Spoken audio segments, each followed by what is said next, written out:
Alors maintenant, le BIM, le SIM, tout ça c'est bien, mais il n'y a pas que ça. Il y a également ce qu'on appelle les smart ports. Et donc, toutes les problématiques reliées à... Oui, oui, oui, oui, pas de problème, pas de problème. À la démarche portuaire. Alors là, j'ai le plaisir eh bien, de recevoir sur le village de l'innovation parmi les plus grands spécialistes du sujet. Et non, non, je n'exagère pas. J'ai échangé longuement avec toi et j'ai pu voir que tu connaissais vraiment bien le sujet. Donc, Yvan Kila qui va se présenter, Sylvie Camacho. Alors, eux, ils sont assez extraordinaires également dans le domaine de la connaissance, de la promotion de l'innovation. Sylvie en parlera. Et puis, Hélène Macher, on dit, c'est ça? Macher, excusez-moi, que je ne connais pas, mais que je vais avoir le plaisir de connaître et de questionner. Mais j'en suis certain, si elle travaille avec vous, j'en suis certain. Alors voilà, donc je vous passe maintenant la parole. Peut-être un petit tour de table rapide de quelques secondes pour vous présenter et après on attaquera sur le sujet. Ah, t'as raison. Oui, mais comme c'est toi la star, alors Sylvie d'abord. Bon, donc alors moi c'est Sylvie, donc consultante en innovation. J'accompagne les entreprises et les collectivités, les laboratoires dans la gestion de leurs projets, la structuration et la gestion de leurs projets de recherche et d'innovation et la construction de différents stades et degrés de partenariat. Donc Hélène Macher, moi je suis enseignante et chercheuse à l'INSA Strasbourg, donc c'est une école d'ingénieurs et plus spécifiquement en spécialité topographie. Et on travaille en partenariat avec donc l'entreprise Fercad dans les travaux de R&D. Et Yvon maintenant. Alors moi je suis donc Yvon Kila, je représente la société Fercad qui est spécialisée dans les ouvrages maritimes, portuaires et fluviaux. Donc on fait tout ce qui est production de maquettes numériques et tous les livrables qui sont liés à une maquette numérique. Et on fait aussi la justification des ouvrages par le calcul. Et donc c'est une ingénierie que j'appelle concourante, c'est-à-dire que tous les acteurs qui interviennent sur ces missions-là peuvent travailler ensemble autour d'une même base de données. En tout cas, c'est ce qu'on a développé par la recherche et l'innovation. Alors, je crois que vous avez un petit programme de présentation ou pas? Vous avez des slides? On a voilà. une slide. Voilà, c'est ça. Donc, je vous laisse la parole.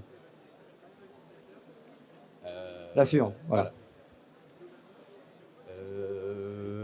Donc là, cette slide montre toute la démarche de notre ingénierie, qu'il s'agisse d'un projet d'aménagement neuf ou d'un ouvrage qui existe, sur lequel on a besoin d'optimiser le cycle de vie.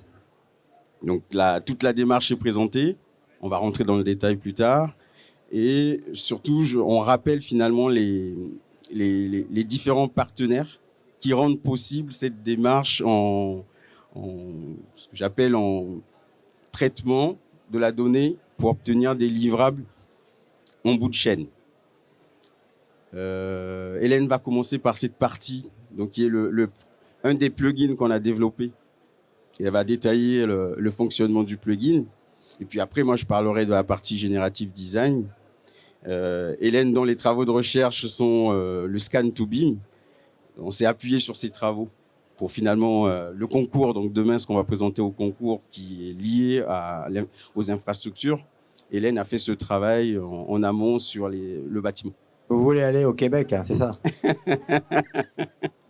Ah, je pose tout, hein, là. Je pose tout. Et après, derrière, on a un dernier plugin qui traite de comment une maquette peut participer à une opération de maintenance prédictive. Donc là aussi, on a des choses à dire et on détaillera. Donc là, j'ai présenté, et Hélène commence du coup par le faire APD. Alors, à Hélène. Comme Yvon l'a dit, les travaux de R&D de Fercad sont structurés dans le développement de différents plugins. Le premier plugin sur lequel on travaille, et donc actuellement il y a un étudiant en master à l'INSA qui fait son projet de fin d'études sur ce sujet, donc c'est en cours. Le premier plugin s'appelle Faire APD. donc pour agrégation et partage de données. L'idée, dans un projet d'aménagement neuf, quand on va vouloir construire une infrastructure, on va rassembler toutes les données qui sont disponibles. Et notamment, on sait aujourd'hui qu'il y a beaucoup d'open data, donc il y a beaucoup de données qui sont disponibles. Et notre objectif, ça va être de rassembler toutes ces données, donc de collecter la donnée, d'analyser la donnée et d'extraire des informations pour concevoir au mieux l'infrastructure. Alors, je ne vais pas faire la liste exhaustive des données, puisqu'il y en a énormément, surtout dans le domaine des infrastructures portuaires. Mais on peut citer donc, notamment les données topographiques, les données bathymétriques, bien entendu, les données au niveau de la sédimentologie, les données météorologiques, les données du sous-sol, etc. Je ne pourrais pas vous citer les espèces protégées, mais comme j'ai dit, La biodiversité. Voilà. Et je ferai une petite présentation tout à l'heure uniquement sur cette partie-là, si vous voulez plus de détails sur les données. Donc l'analyse de ces données, on va récupérer toutes les données. Ce qui est important, c'est de valider la donnée, puisqu'on va avoir des données avec des précisions différentes. Important de valider la donnée et pour savoir sur quelles données on va pouvoir s'appuyer pour prendre les meilleures décisions. Et donc, on va analyser ces données dans un système géoréférencé pour extraire des informations, pour choisir la typo qui va bien pour le projet. Finalement, c'est la meilleure transition possible, parce que tout ça n'est possible que parce qu'on a raisonné en termes de typo. Alors, tout le monde va se dire, de quoi parle-t-on ? J'ai une certaine expérience dans les ouvrages maritimes et portuaires, ce qui finalement m'a amené à créer des catégories d'ouvrages. Donc, parce que le principe qu'on a, c'est un principe génératif, donc qui est censé s'adapter à toutes les situations de projet qu'on va rencontrer. Génératif et adaptatif. Et adaptatif, voilà. C'est peut-être le mot qui manque dans le... Génératif et adaptatif. Et pour ça, il fallait commencer par catégoriser les ouvrages sur lesquels on est amené à intervenir. Donc, on est aujourd'hui autour d'une vingtaine de classes d'ouvrages qu'on a en catalogue. Donc, le principe, c'est... Alors, ce qu'on appelle typo, c'est une maquette numérique générique et adaptable, donc paramétrique. Donc, c'est en catalogue. On a des données d'entrée qui arrivent. Donc, c'est le besoin du client, les données du site, tout ça arrive. Le générative design arrive à déterminer quelle est la typo dont on a besoin pour répondre aux besoins du projet. Donc, il va piocher dans le catalogue. Il peut arriver que dans le catalogue, la typo ne soit pas disponible.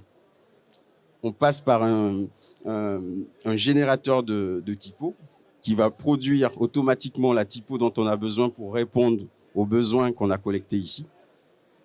Et une fois qu'on a choisi une typo, on fait passer la typo dans ce qu'on appelle, finalement, on va faire la justification de la typo.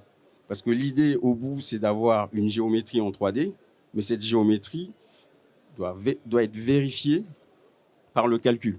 Et on y soumet toutes les sollicitations du milieu. On obtient au bout une géométrie qui est justifiée par le calcul. Et cette géométrie, après, de cette géométrie, on génère tous les livrables, les plans, les métrés, tous les livrables qui sont attendus dans les contrats de maîtrise d'œuvre. Alors, cette présentation, finalement, s'arrête. On a l'impression qu'on ne traite que de la conception. Mais en fait, il y a une suite.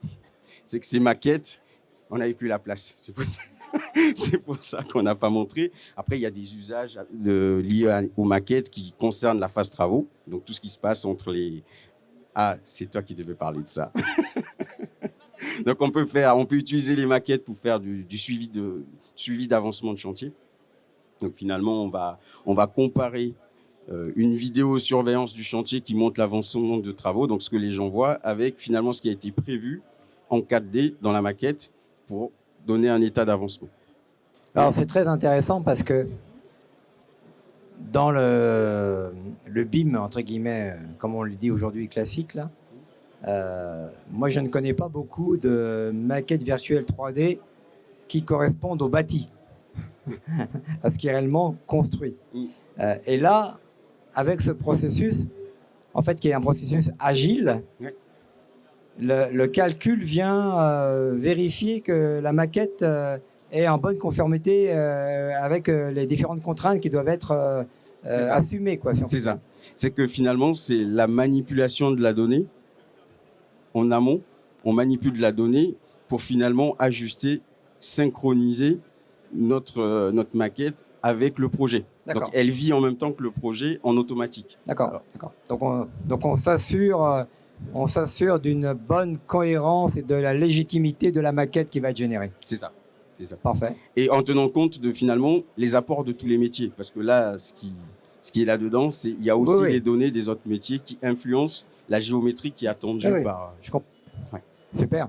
Et ce qui nous amène, donc tu as parlé du bâti, donc effectivement on a intégré le bâti existant et Hélène va parler. Ah, Hélène, alors. Oui, effectivement, il y a aussi un grand intérêt de créer des maquettes numériques, mais cette fois-ci de bâtiments existants. Pour ce faire, on va devoir faire un levé de l'existant, puisque bien souvent, les documents qu'on a sur une infrastructure ne sont pas à jour. Et on a beaucoup de nouvelles techniques, on le voit d'ailleurs sur le salon, des techniques de numérisation 3D maintenant qui nous permettent d'avoir la géométrie 3D sous forme de nuages de points. Et un des plugins donc le plugin faire R3D pour reconstruction 3D. L'objectif, c'est cette fois-ci d'automatiser la reconstruction 3D d'infrastructure, donc à partir de nuages de points. Il y a un lien avec les typos, puisqu'en fait, on va venir interroger le catalogue de typos et on va essayer de retrouver les objets directement dans le nuage de points en adaptant les paramètres des objets. Un vrai sujet. Donc tout un programme, effectivement. Tout un sujet. On a encore du travail, mais dans l'idée, c'est ça, c'est de faire de la reconnaissance d'objets 3D paramétriques dans des nuages de points. Waouh, ça m'impressionne, ça. Voilà, demain, il y aura une petite présentation. Voilà. Ça m'impressionne. Voilà. Donc, à partir du nuage de points, on pourra avoir la maquette numérique donc de l'ouvrage existant.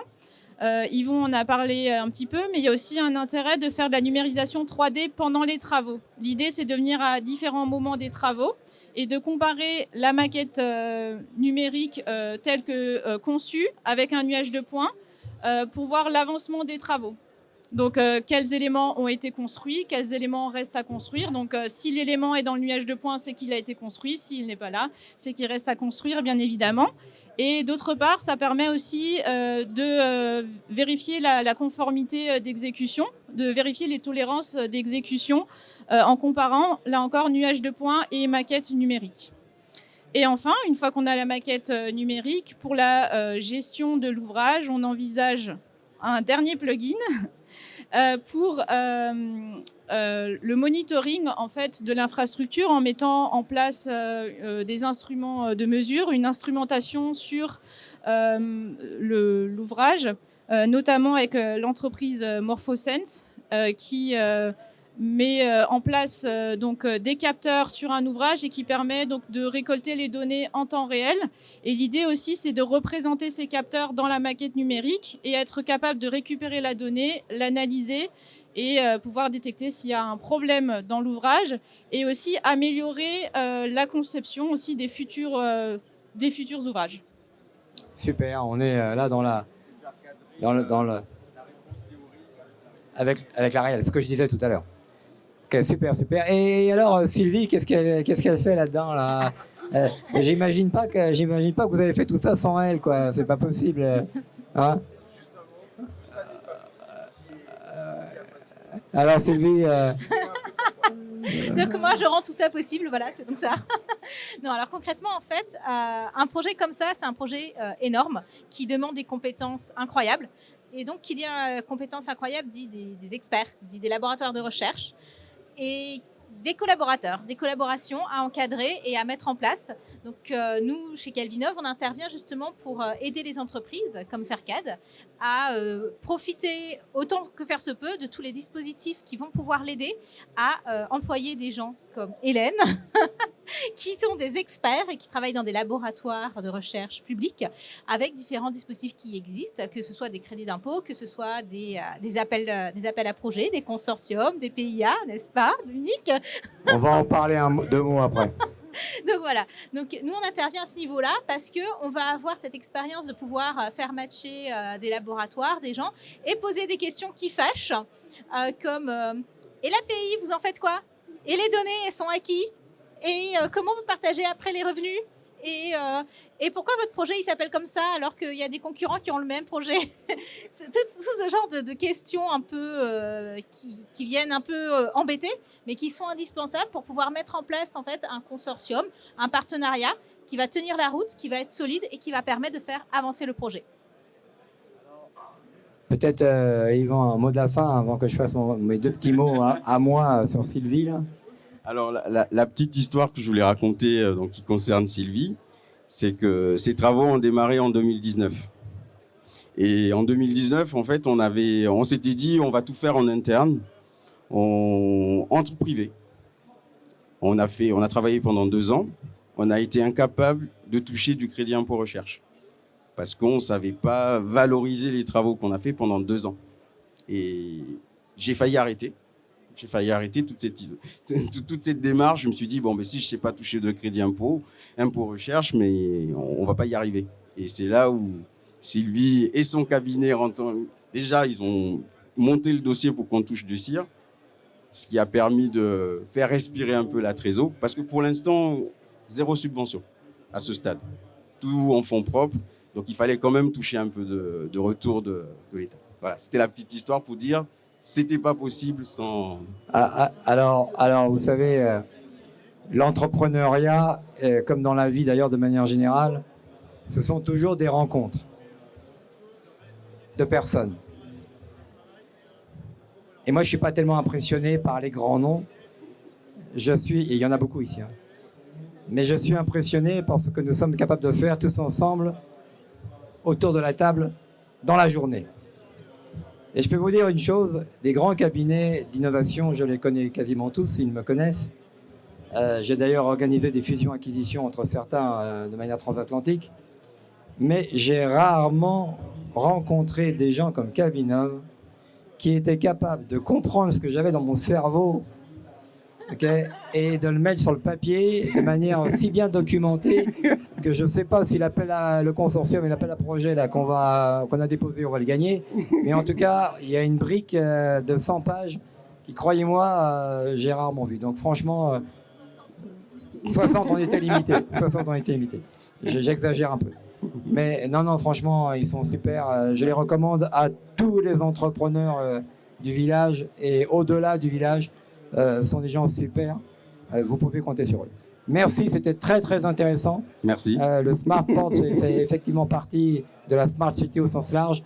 Et vous savez qu'on est très intéressé par l'aspect Smart Port déjà avec mon ami Pierre-Emmanuel de Abim qui, je pense, à un moment donné, va collaborer avec vous.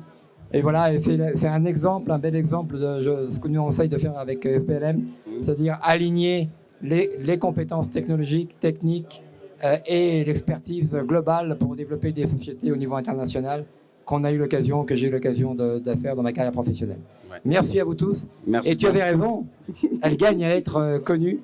Donc maintenant je te croirai quand tu me dis les choses. Merci.